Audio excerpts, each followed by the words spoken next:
चला तर मित्रांनो, आज आपण F7चा जो आहे गणित अध्ययन अध्यापन शास्त्रचा 2 चॅप्टर आपले बाकी आहेत, चौथा आणि पाचवा. तर काय होतं की सेकंड इयर जर चालू केलं तर फर्स्ट इयरचे हे 2 चॅप्टर आणि F6 जो आहे तो परत मी विसरून जाईल. त्यामुळं मी दोन्ही मार्क्स हे जे दोन्ही चॅप्टर आहे ते 5-5 मार्क्सला मोठा प्रश्न यामध्ये विचारला जाऊ शकतो, 4-4 मार्क्सवाला. त्यामुळं इम्पॉर्टंट आहे. तर बघूया आपण याचं थोडक्यात किंवा मग सविस्तरमध्ये जे इम्पॉर्टंट आहे ते बघूया. मग चौथा चॅप्टर जो आहे तो गणितीय कारणमीमांसा आणि युक्तिवाद. मग सामान्यीकरण प्रक्रिया, उद्गामी कारणमीमांसा. मग आपल्याला माहिती आहे सामान्यीकरण म्हणजे काय की विशिष्टाकडून उदाहरणाकडे किंवा सामान्य नियमाकडे जाणं म्हणजे काय आहे, सामान्यीकरण आहे. म्हणजे अनेक उदाहरणं असतात त्यातला साम्य भाग असलेला शोधणं म्हणजे काय आहे, सामान्यीकरण आहे. अनेक उदाहरणांचे निरीक्षण करणं, त्यांचं विश्लेषण करणं, तुलना करणं, त्यातला एखादा नियम जो आहे तो त्यातवर लागू करणं, तत्व सूत्र शोधणे म्हणजे काय आहे, सामान्यीकरण आहे. अनेक मूर्त स्वरूपाच्या गोष्टी आहेत त्या अमूर्त गोष्टींकडे नेणं किंवा एखादा अमूर्त असा सर्वसामान्य नियम तयार करणं म्हणजे काय आहे, सामान्यीकरण आहे.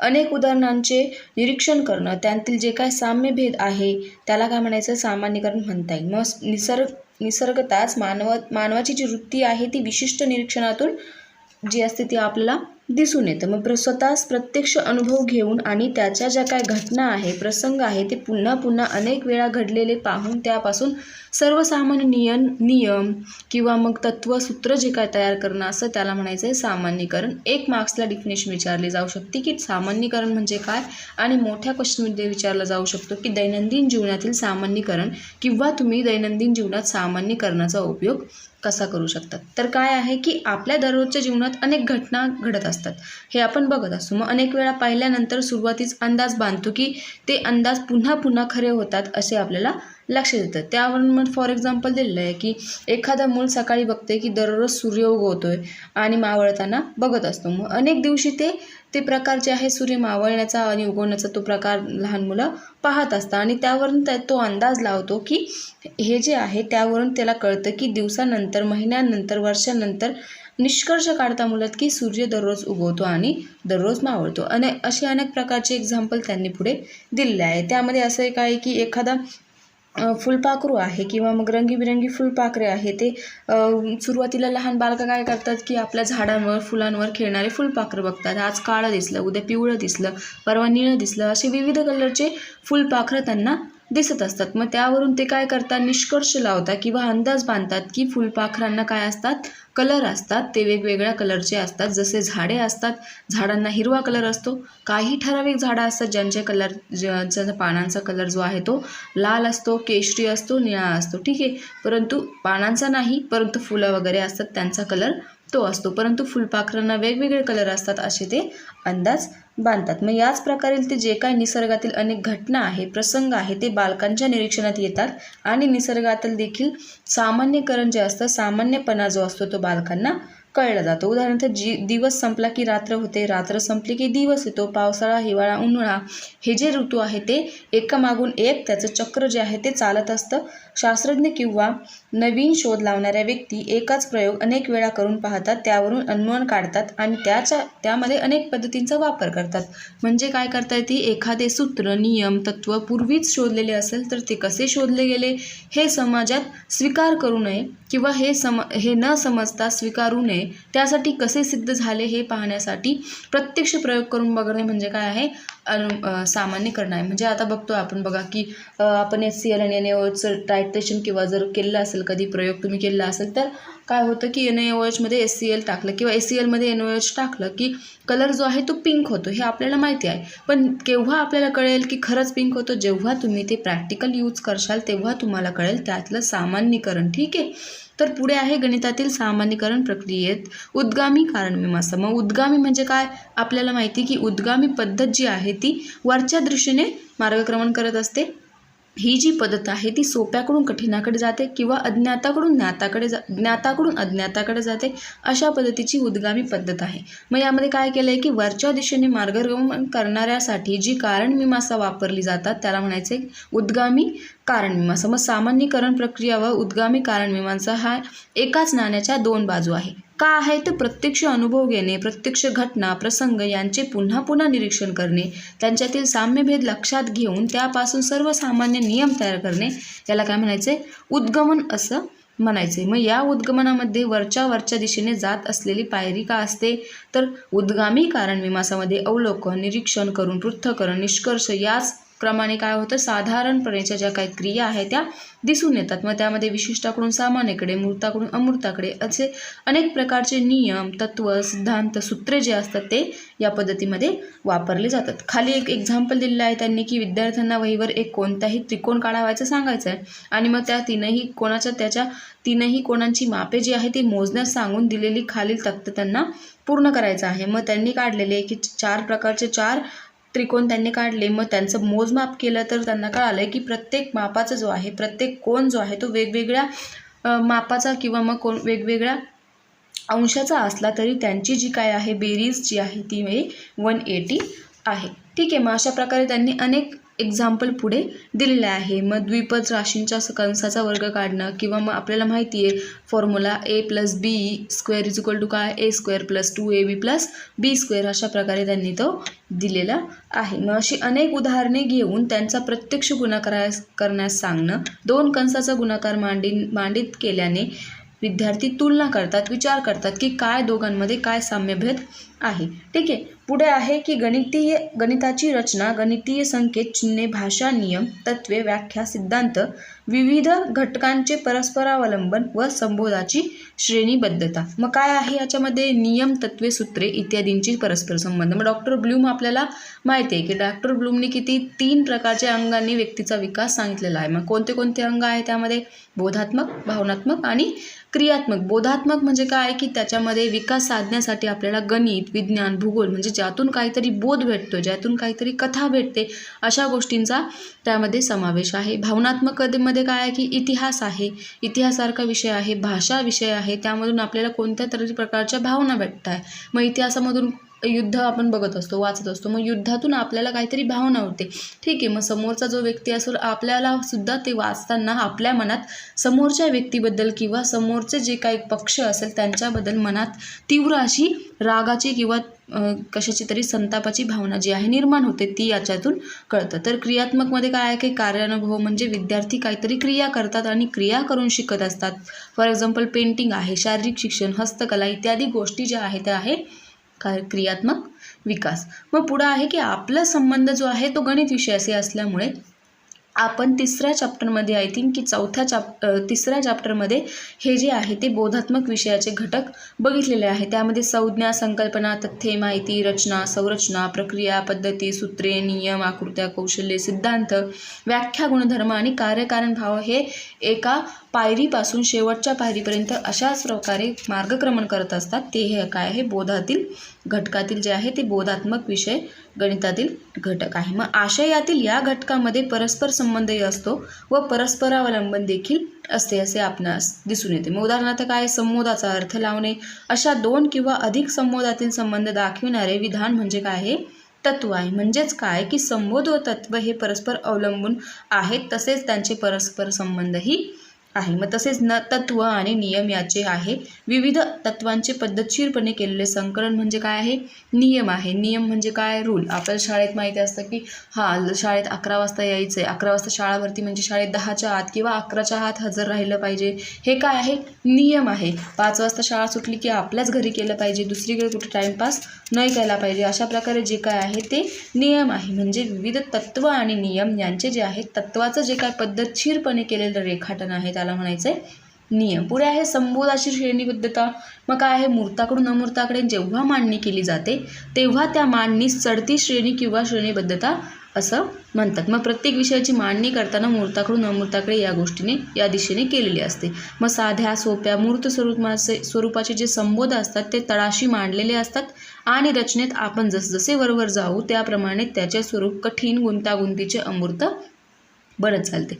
मग उदाहरणार्थ दिलं आहे त्यांनी की बीजगणित. मग बीजगणितामध्ये आपण काय बघतो, सगळ्यात पहिले संख्यासंच बघतो. मग त्यामध्ये परत संख्यासंचांचे एकपदी असतात, बहुपदी असतात. मग ते झाल्यानंतर आपल्याला वर्गमूळ बघतो, घातांक बघतो. संचामध्ये काय आहे की वास्तव संख्या आहे, काही परिमेय आहे, अपरिमेय आहे. मग अपरिमेयमध्ये काय आहे की पूर्ण संख्या आहे, पूर्णांक संख्या आहे, कर्णी संख्या आहे. पूर्णांक संख्येचे परत 2 टाईप पडतात, ती घन आणि ऋण पूर्णांक. ठीक आहे. अशा प्रकारची मांडणी जी आहे ती म्हणायची श्रेणीबद्ध मांडणी. पुढचा पॉईंट आहे गणितातील तर्कशास्त्रीय दृष्टिकोन. सर्जनशील व चिकित्सक विचार गणितातील तर्कशास्त्रीय दृष्टिकोन, त्यातला पहिला पॉईंट आहे. तर बघूया, विचारलं जाऊ शकतं 3 किंवा 5 मार्क्स 4 मार्क्सच्या प्रश्नामध्ये, किंवा गणितातील तर्कशास्त्रीय दृष्टिकोन किंवा सर्जनशील व चिकित्सक विचार स्पष्ट करा. मग तर्कशास्त्र म्हणजे काय की एखादी गोष्ट आहे ती आपण तर्काच्या अनुभवावर किंवा तर्काच्या नियमावर सॉल्व करतो, त्याला म्हणायचं तर्कशास्त्र. म्हणजे आपण एक सिरीज आपल्याला F7लाच एक सिरीज आलेली होती बघा की 4, 9, 15, 25, 36 अशा प्रकारे होती. मग तिथे काहींनी काय डोकं लावलं आहे की 5ला भाग किंवा 3ने भाग देणाऱ्या ज्या काही संख्या आहे त्याच्यामुळे 3ने भाग देणाऱ्या संख्यानं डोकं लावलं आहे, किंवा काहींनी 2च्या पटीत जाणाऱ्या संख्यानं डोकं लावलं. परंतु तिथे तर्क यूज करायचा होता की 4, 9, 25 जे काय आहे 36 त्या सगळ्या काय आहे स्क्वेअर रूट आहे. ठीक आहे. 4 हा 2चा आहे, 9 हा 3चा आहे. तर 15 जो होता तो स्क्वेअर रूट नव्हता, तर त्याचा आन्सर काय होतं 15 होतं. अशा प्रकारे गणित म्हणजे काय, तर्क असा अर्थ घेतला जातो. मग मनाला तर्काधिष्ठित विचाराची सवय लावण्याचा एक मार्ग म्हणजे काय आहे, गणित आहे. म्हणजे मनाला त्या गोष्टीने त्या तर्काविषयी किंवा तर्काधिष्ठ सवय लावणं म्हणजे काय आहे, गणित होय. मग म्हणजेच गणितामध्ये तर्कशास्त्रीय दृष्टिकोन असतो नव्हे तर तो गणिताचा अविभाज्य भागच आहे असे आपणास म्हणता येईल. मग गणिताच्या वैशिष्ट्यांमध्ये तर्कशास्त्रीय विचार करणं, विश्लेषण करणं, रचना करणं, सामान्यीकरण करणं या प्रामुख्याने समावेश त्याच्यामध्ये होत असतो. तसेच निष्कर्ष काढण्यासाठी तर्कशुद्ध विचारांच्या मालिकेची गणितात गरज असते. मग शास्त्रशुद्ध तर्काचा पुरावा गणितात आवश्यक मानला जातो. मग एखाद्या समस्येविषयी विचार करणं, तर्क करणं, अनुमान काढणं, पृथक्करण करणं इत्यादी गोष्टी जेव्हा बुद्धीला चालना देतात किंवा मग बुद्धीला जेव्हा चालना देतात तेव्हा आपण काय होतो, मानसिक क्षमतांचा विकास आपल्यामध्ये होतो असं आपण म्हणू शकतो. मग गणित हा विषय निश्चित, अचूक आणि काटेकोर असल्यामुळे त्याचा अभ्यास करीत असताना खऱ्या खोट्या प्रत्ययांचा समावेश त्यामध्ये येतो. तर्काच्या कसोटीवर पूर्णपणे उतरेल तेच सत्य वृत्ती गणितामध्ये विद्यार्थ्यांना निर्माण झाली पाहिजे. आपण भाषा विषयामध्ये, इतिहासामध्ये, भूगोलामध्ये काहीही लिहू शकतो. जे काय आपल्याला माहिती आहे आपण बरीपैकी घोकमपट्टी तिथे करून लिहू शकतो. परंतु गणित जो विषय आहे तो तर्काच्या बेसवर आहे. तुम्हाला स्टेप बाय स्टेपच लिहायला लागेल आणि फिक्स असं आन्सर तिथे पाहिजे असतं MCQ सारखं. तेव्हाच तो काय होईल, तर्काच्या कसोटीवर पूर्ण उतरेल किंवा जी काही वृत्ती विद्यार्थ्यांमध्ये अशी वृत्ती निर्माण होईल तेव्हाच तो विद्यार्थी काय होईल, खऱ्या अर्थाने तर्काच्या मताने गणित सॉल्व करायला शिकेल. मग सूर्य दररोज उगवतो, माळवतो, जन्मलेला प्रत्येक माणूस मूर्त आहे, हिरवे सफरचंद चवीने तुरट लागते इत्यादी प्रत्यक्ष अनुभव आपल्याला दैनंदिन जीवनामध्ये काय होत असतात, येत असतात. अशा प्रकारे त्यांनी दिलेला आहे तर्काचा उपयोग. मग पुढे दिलेला आहे की कोणांची जी काय मापांची बेरीज किती येते हे टेपून ठेवण्यात विद्यार्थ्यांना सांगणं. याप्रमाणे वेगवेगळे कोण जे आहे, त्रिकोण आहे, वैवर काढावयास लावणं आणि त्रिकोणाच्या तिन्ही कोणांची मापाची बेरीज जी आहे ती मोजायला लावणं. मग एवढं सगळं केल्यानंतरही विद्यार्थ्यांना तर्काच्या आधारे त्यांना सांगता आलं पाहिजे की त्रिकोणाच्या तीनही कोणांची बेरीज जी आहे ती किती आहे, 180 आहे. मग अशा प्रकारे त्यांना तुम्ही वेगवेगळे उदाहरण सांगू शकतात. पुढे आहे गणितातील सर्जनशील विचार. मग सर्जनशील म्हणजे काय, आपल्याला माहिती की सर्जनशील म्हणजे क्रिएटिव्हिटी म्हणजे काय की एखाद्या विद्यार्थ्याला गणित खूपच जास्त हार्ड जातो किंवा एखाद्याला खूपच जास्त इझी जातो. एखाद्याला हार्ड जातो परंतु त्याला गणित विषय खूप जास्त आवडतो असंही असतं. मग त्यांची काय आहे, क्रिएटिव्हिटी आहे. एखादा विद्यार्थी शाळेत खूप मोठा आहे किंवा मग मीडियम आहे परंतु त्याला बाकीच्या ज्या काही गोष्टी आहेत त्यांची आवड आहे. फॉर एक्झाम्पल त्याला आवडतं पेंटिंग काढायला, ड्रॉइंग काढायला, कविता करायला त्याला खूप जास्त आवडतं. म्हणजे तो काय आहे, त्याचं माइंड जे आहे, त्याचं बुद्धी जी आहे ती सर्जनशील आहे किंवा क्रिएटिव्ह आहे, त्याचं माइंड जे आहे तो क्रिएटिव्ह आहे. इन केस तो कधी एकटा राहिला तर तो कधीही बोर होऊ शकत नाही किंवा मग त्याला कधी कंटाळा येणार नाही. का तर जेव्हा एखाद्या माणसाच्या अंगी सर्जनशील विकास असतात तो त्याच्या वेळेचा उपयोग जो आहे तो सदुपयोग कसा करायचा, फुरसतीच्या वेळेचा उपयोग कसा करायचा हे त्या विद्यार्थ्याला चांगलं माहीत असतं. ठीक आहे. मग त्यामध्ये काय काय सांगितलं आहे की नवीन काहीतरी शिकण्याची जेव्हा विद्यार्थ्यांमध्ये क्षमता लाभते त्याला म्हणायचं आहे क्रिएटिव्हिटी किंवा सर्जनशील विचार. मग नवीन विचार, नवीन दृष्टिकोन, साचेबंद चौकट सोडून जाण्याची वृत्ती, नवीन संबंध, नवीन निर्मिती इत्यादी गोष्टी जेव्हा अपेक्षित आहे, मात्र प्रत्येक वेळी नवीनच गोष्टी कल्पना निर्माण झाली पाहिजे, शोधली पाहिजे असे नसून पूर्वीची माहिती जी आहे, घटना जी आहे ती नवीन संबंधाच्या आधारे नव्याने पुन्हा जोडणे म्हणजे काय आहे सर्जनशीलता. मग आता आपण बघतोय की एखाद्या विद्यार्थ्याला ड्रॉइंग काढता येते. मग तो आज शिकलाय की ड्रॉइंग ही एक सफरचंद हे एक गोलाकार असतं. ठीक आहे. मग गोलाकार असतं तर तो आधी काय करेल, गोलच काढून डायरेक्ट त्याला रेड कलरचा काय म्हणतात कलर देईल आणि त्याला सांगेल की हे सफरचंद आहे. परंतु आपण त्याला सांगू नाही रे बाबा, सफरचंदाचा आकार हा गोल नसतो, थोडासा हार्ट शेप टाईप असतो. मग पुढच्या वेळेस तो काय करेल, त्याची जी आकृती आहे किंवा त्याचं जे पेंटिंग आहे ते सुधरून घेईल.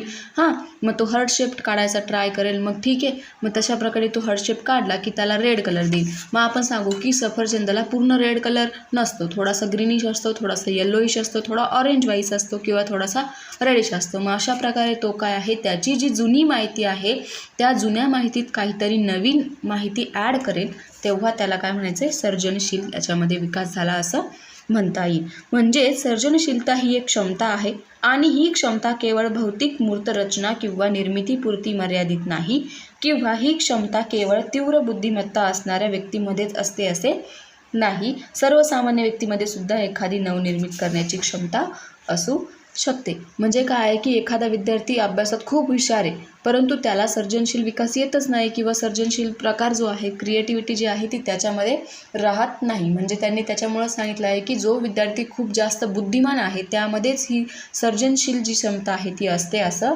नाही, ती सर्वसामान्य विद्यार्थ्यांमध्ये सुद्धा दिसून येते. मग फॉर एक्झाम्पल दिलं आहे की लहान मुलं एखादा नवीन खेळ खेळू शकते किंवा पूर्वीच्या खेळात काही सुधारणा करून खेळू शकते.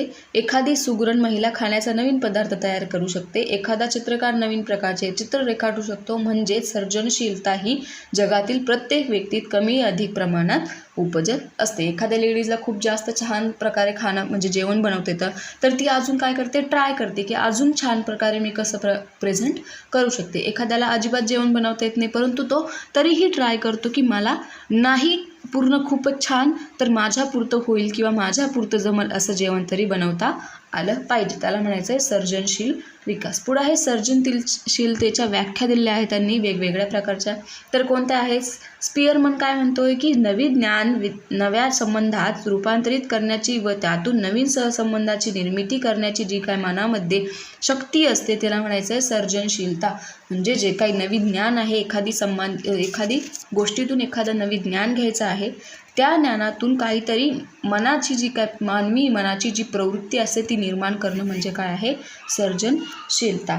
पुढे टेटी पेज व जे.बी. थॉमस काय सांगताय की यांच्या आधारे creativity is the ability for divergent thinking. म्हणजे काय की एखादी बहुदिश विचार म्हणजे अभ्यासाच्या पलीकडे जाऊन विचार करण्याची जी क्षमता आहे त्याला म्हणायचं आहे क्रिएटिव्हिटी किंवा सर्जनशीलता. स्टॅग्नर आणि कामोव्स्की काय म्हणतोय की सर्जनशीलता म्हणजे पूर्णपणे किंवा काही प्रमाणात नवनवीन निर्मिती करणे.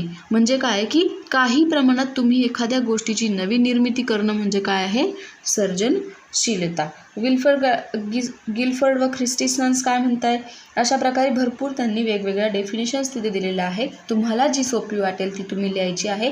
सर्वात सोपी आहे ती म्हणजे सर्जनशीलता म्हणजे पूर्णपणे काही प्रमाणात नवीन निर्मिती करणं म्हणजे सर्जनशीलता किंवा एखाद्या गोष्टींच्या, एखाद्या विद्यार्थ्याच्या, एखाद्या व्यक्तीच्या सुप्त गुणांची जी काय वाव करणं त्याला म्हणायचं आहे सर्जनशीलता. ठीक आहे. पुढे आहे सर्जनशीलतेचे घटक. मग कोणते कोणते घटक आहे तर बघूया. सर्जनशीलतेचे अनेक घटक त्यांनी सांगितले आहे. प्रमुख घटक प्रवाहित्व, लवचिकता, भौतिकता, विस्तारपूर्तीकरण, पुनर्रचना इत्यादी प्रकारचे आहे. मग कोणत्याही वस्तूच्या, विषयाच्या, घटनेच्या, व्यक्तीच्या, परिस्थितीच्या संदर्भात अधिकाधिक कल्पना किंवा विचार भरावून सुचवणे म्हणजे काय आहे प्रवाहित्व. उदाहरणार्थ विशिष्ट आकाराची वस्तूंची नावं सांगा. या घटकात संख्येवर भर दिलेला आहे. जास्तीत जास्त नावे विशिष्ट वेळे सुचणे म्हणजे काय आहे हे महत्त्वाचे. म्हणजे एखाद्या विद्यार्थ्यांना आपण सांगतो की भाऊ 5 गावांची नावं सांग रे किंवा 5 फळांची नावं सांग रे, तर तेव्हा ती 5 फळांची नावं त्याला 1 मिनिटाच्या आत सांगता आले पाहिजे. आणि 5 फळांपेक्षा जास्त नावं त्यांनी सांगितले, 5 नावांपेक्षा जास्त नावं त्यांनी सांगितले, तर ते घटक जे आहे ते प्रवाहित्व आहे. म्हणजे त्याचं जी काही क्षमता आहे, ज्ञान ग्रहण करण्याची जी काय प्रवाह आहे तो व्यवस्थित आहे किंवा फास्ट आहे असं आपण ठरवू शकतो किंवा म्हणू शकतो. मग लवचिकतेमध्ये कल्पना, विचाराच्या विविधतेवर, प्रकारावर जास्त भर दिलेला असतो. मग एकाच प्रकारची जी नावे असतात ती न सुचता वेगवेगळ्या प्रकारची नावे सुचवावीत ही अपेक्षा यामध्ये दिलेली असते. मग भौतिकतेमध्ये नाविन्य, अपरिचित, साधारण, नेहमीपेक्षा वेगळे असावे अशी अपेक्षा त्यामध्ये दिलेली असते. मग काय आहे की 100मधून 1000मधून एखाद्याला सुचलेली कल्पना किंवा विचार हा मौलिक समजला जातो. फॉर एक्झाम्पल, सूर्य उगवलाच नाही तर यासारख्या बाबींना वेगळ्याच पद्धतीने विचार मांडले तर मौलिक होतील. मग विद्यार्थी सगळे सेम असतात, परंतु एखादा विद्यार्थी काय असतो, क्रिएटिव्ह असतो. त्याला अनेक प्रकारचे प्रश्न पडत असतात. मग सूर्य उगवलाच नाही तर, किंवा सूर्य रोजच का उगतो, मग दिवस का रोज उगतो, किंवा मग काय भरपूर प्रकारचे झाडं जे काय ते पळता का बरं, गाडीवर चालताना झाडं पळता का. असं एखाद्याच विद्यार्थ्याच्या मनामध्ये जेव्हा असे थिंकिंग किंवा असे थॉट्स येतात तेव्हा तो विद्यार्थी काय होतो, पुढे जाऊन क्रिएटिव्ह माइंडर बनतो. क्रिएटिव्ह किंवा मग सर्जनशीलता त्याच्यामध्ये विकसित होत असते. आणि असे जे विद्यार्थी असतात तेच विद्यार्थी सर्जनशीलतेला वाव देणारे असतात. पुढे आहे पुनर्रचनेत रूढ मार्ग, नेहमीची विचारसरणी, नेहमीचा दृष्टिकोन सोडून वेगळ्या पद्धतीने विचार करणं अपेक्षित आहे. आपण रोजच करतो ना, सकाळी 8 वाजता उठतो, मग आपलं ब्रश करतो, आंघोळ करतो, आपला शाळेचा अभ्यास करतो आणि शाळेत जातो. परंतु एखादा विद्यार्थी असा असतो जो सकाळी 7 वाजता किंवा 6 वाजताच उठतो.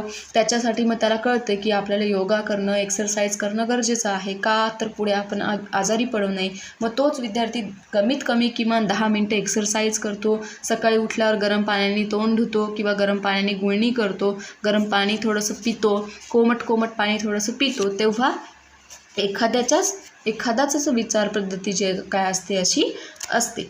मग पुढे दिले आहे सर्जनशील विचार विकासासाठी प्रकल्प व उपक्रम. मग सर्जनशील विकास जो आहे तो विकास होण्यासाठी कशा प्रकारचे प्रकल्प आणि उपक्रम आपण राबवू शकतो. पुढे आहे सर्जनशील कोणते उपक्रम आहे. मग सर्जनशीलता ही जगातील प्रत्येक व्यक्तीत कमी अधिक प्रमाणात उपजत असते. म्हणून विद्यार्थ्यांच्या मध्ये उपजत असणारी जी काही सर्जनशीलता आहे ती कशी विकसित करता येईल यासाठी काही प्रकल्प आयोजित केले आहेत.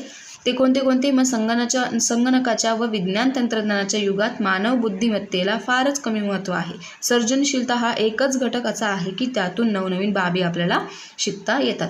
मग आजकाल काय झालं आहे की संगणकामुळे आणि विज्ञान तंत्रज्ञानामुळे विद्यार्थी विचारच करत नाही ना. मग आता सपोज एखाद्याला सांगितलं घर काढायचं आहे आणि घरापुढे विद्यार्थ्यांना असं चित्र काढा किंवा दिवाळी जो सण आहे तो सेलिब्रेट करताना चित्र काढा. मग विद्यार्थी काय करतात की डायरेक्ट गुगलवर सर्च करतात, यूट्यूबला सर्च करतात, ते जसं काढताय तसंच तुम्ही बघून तिथे काढतात. परंतु एखादा विद्यार्थी असा असतो त्यातला की तो त्याच्या मनाने चित्र काढतो, त्याच्या माइंडनी दाखवतो.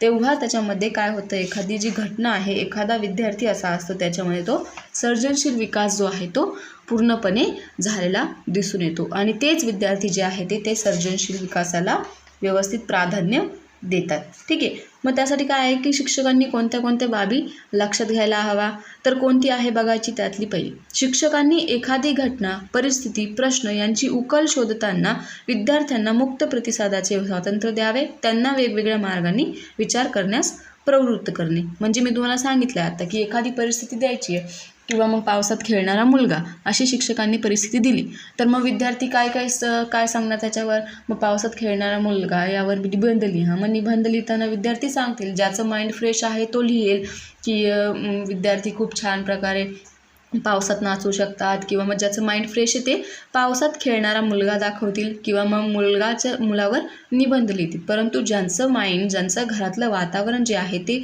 थोडंसं डिस्टर्ब असेल तर तो काय करेल की पाऊस चालू आहे बाहेर आणि एक मुलगा आहे तो खिडकीतून बाहेर बघत आहे किंवा दरवाजा लावून बसलेला आहे. अशा प्रकारे त्यांचं जे माइंड आहे ते क्रिएटिव्ह माइंड त्यामध्ये असतं. विद्यार्थ्यांनी सांगितलेल्या विचित्र कल्पना किंवा त्यांनी विचारलेले जे काही वेगवेगळे प्रश्न आहेत ते शिक्षकांनी स्वीकारले पाहिजे. त्याची उत्तरे नाही देता आली तरी चालतील, परंतु येथे विचित्र कल्पना किंवा विचित्र प्रश्नाचा अर्थ आहे नेहमीच विचारतात किंवा सांगतात त्यापेक्षा पूर्णपणे भिन्न असे ते प्रश्न असायला हवे आणि विद्यार्थ्यांच्या ज्या प्रश्नांवर शिक्षकांनी व्यवस्थित त्यांना काय केलं पाहिजे, रिस्पॉन्स हा दिला पाहिजे. पुढे आहे अर्धी वाक्य पूर्ण करणं. अर्धवट वाक्य सांगून विद्यार्थ्यांना ते पूर्ण करायला लावणं, अर्धवट गोष्टी सांगून पुढे काय झालं हे विचारणं, कथा, कविता, चित्र इत्यादी ज्या गोष्टींमधून विद्यार्थ्यांच्या अंगी असणाऱ्या कलागुणांच्या प्रकटीकरणाला संधी उपलब्ध करून देणं. चित्रकला शिक्षकांनी स्मृतिचित्र फलकावर काढून ठेवून तशा प्रकारचे चित्र विद्यार्थ्यांना काढावयास सांगणं. विद्यार्थ्यांनी निर्मिलेले जे काही कलाकृती आहे त्यांचे कौतुक करून त्यांच्या उत्पादकतेला प्रोत्साहन देणं. वर्गात शांतता व नीटनेटकेपणा यांच्यावर जर भर दिला गेला तर सर्जनशील शक्तीला वाव मिळणार नाही. म्हणून काही वेळा चर्चा, वर्गाची जी काही मांडणी आहे, एकमेकांच्या मते जे आहे ते वर्गात काय केले पाहिजे, जाणून घेतले पाहिजे. संगीत, नृत्य ज्या काही कला आहे त्या कलांचे शास्त्रशुद्ध शिक्षण दिले गेले पाहिजे. अभिनय व लेखन यांचे शिक्षण देणाऱ्या संस्था अधिक प्रमाणामध्ये स्थापन केल्या गेल्या पाहिजे. अजून कवी यांना मार्गदर्शन करण्याची जी काही शिबिरे आहे, कृती संत्रे भरण्याची जी आवश्यकता आहे, वक्तृत्व, वादविवाद, निबंध लेखन यांसारख्या विविध स्पर्धांचे आयोजन केलं गेलं पाहिजे, ज्यामध्ये विद्यार्थ्यांच्या नवीन विचारांचा किंवा विचारांना, मतांना वाव मिळू शकतो. अशा विचारांना काय म्हणायचं आहे, सर्जनशील विकास म्हणायचा आहे. मग विद्यार्थ्यांच्या बहुदिश विचार प्रक्रियेला वाव मिळेल असे उपक्रम राबविले गेले पाहिजे. पुढे आहे नाविन्यपूर्ण शिक्षक व शाळांची माहिती. मग गावात, शहरात, तालुक्यात, जिल्ह्यात, काही राज्यांत सर्जनशीलते संबंधी उपक्रम, प्रकल्प राबविताना आपल्याला दिसून येतात. मग काही शाळांमध्ये काय होतं की नवोपक्रम जे असतात ते राबवले जातात. मग माहिती, एखाद्या शिक्षक यांची माहिती सर्व ठिकाणी पसरणे आवश्यक असते.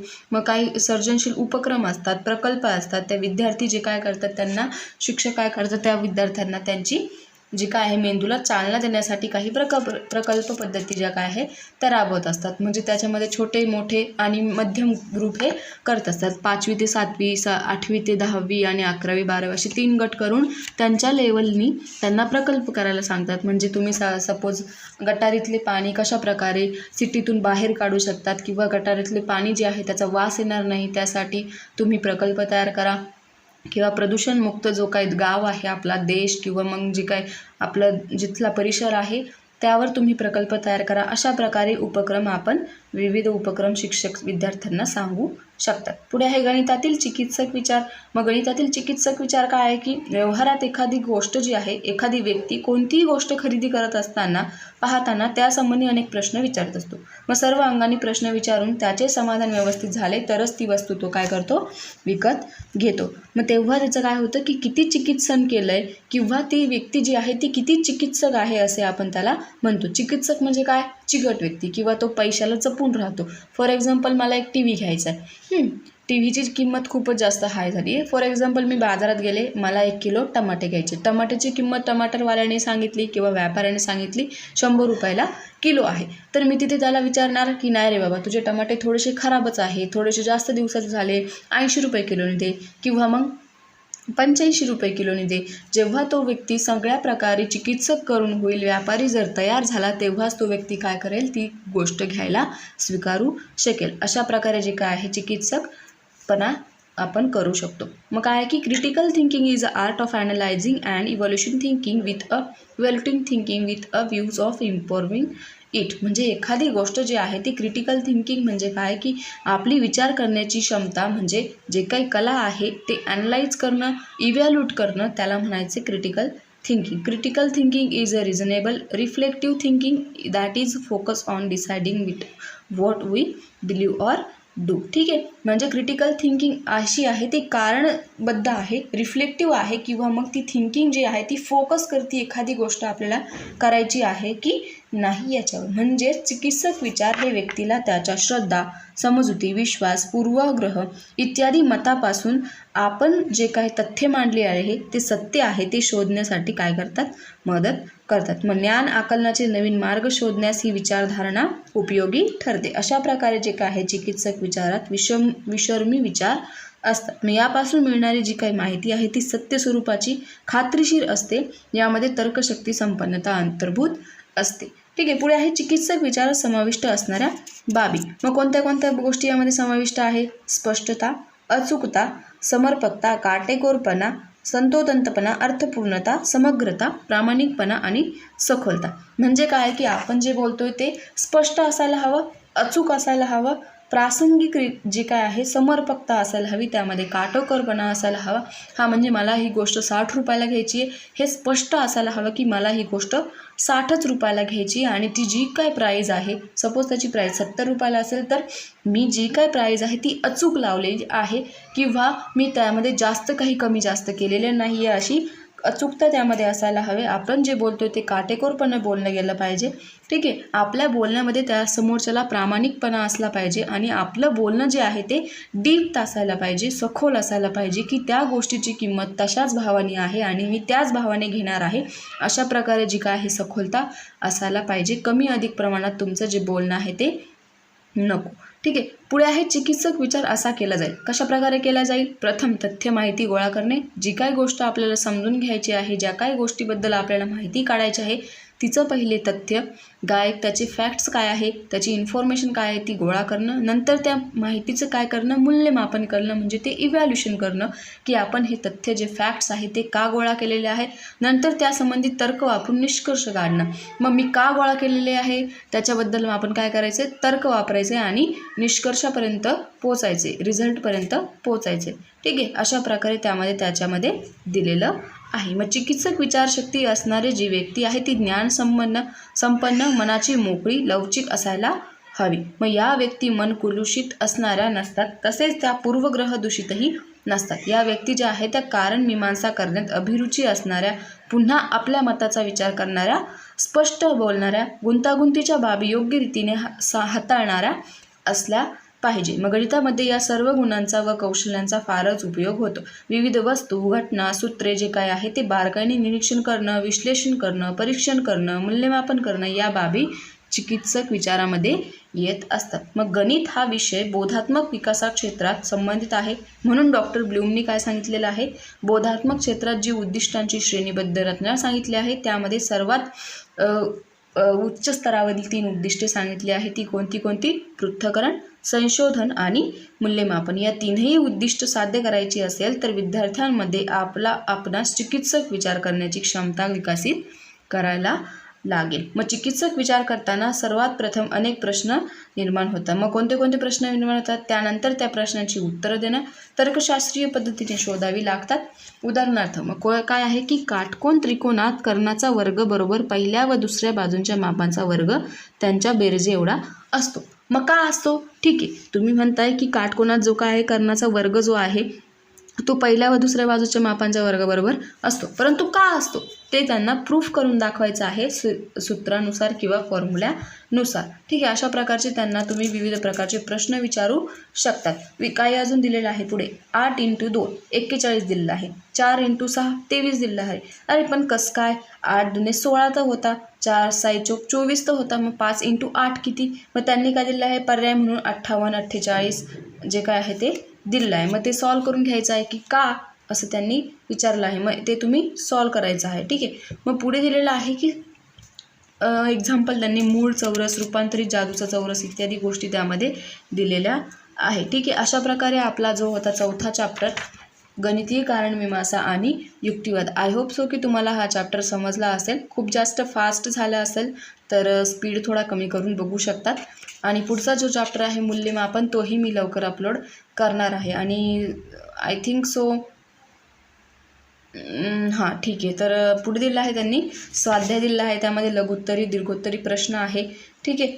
आणि काही एका वाक्यात उत्तर लिहा किंवा मग रिकाम्या जागा भरा, ह्या सगळ्या गोष्टी त्यामध्ये त्यांनी दिलेलं आहे. एक गणित दिलेलं आहे ते सॉल्व करायचं आहे. मग त्यामध्ये काय आहे की 5 चौक 20 दिलेलं आहे, परंतु त्यांनी 5 चौक 6 दिलं आहे. 8 × 1 आणि 6 × 3 किती अशा प्रकारे त्यांनी दिलेलं आहे. तर त्याचा आन्सर तुम्ही काढायचा आहे. आणि ह्या सगळ्या पण गोष्टी ज्या आहे रिझनिंगवाल्या त्या गोष्टी आपण पुढे शिकणार आहोत. ठीक आहे. तर भेटूया परत पुढच्या व्हिडिओमध्ये. Bye bye, take care. चॅनलला लाईक करा, शेअर करा, सबस्क्राईब करा, जास्तीत जास्त फॉलो करा. ठीक आहे. आणि तुमचा जो सपोर्ट आहे तोच माझा कॉन्फिडन्स काय करत असतो, बिल्ड करत असतो. त्यामुळे प्लीज कृपा करून माझ्या म्हणजे आपला जो काय आहे सपोर्ट हा टिकवून ठेवा. तर जर तुम्ही सपोर्ट नाही केला तर मीही चॅनल सोडून देईल किंवा मग शिकवणं जे आहे ते बंद करेल. आणि मला पर्सनली शिकवायला आवडतं म्हणून मी तुम्हाला टीच करायचं ट्राय करते. जसं मला येतं, जसं मला ट्राय करते की मी माझं बेस्ट तुम्हाला द्यावं. ठीक आहे. तर थँक्यू सो मच. भेटूया परत पुढच्या व्हिडिओमध्ये. Bye bye. Take care.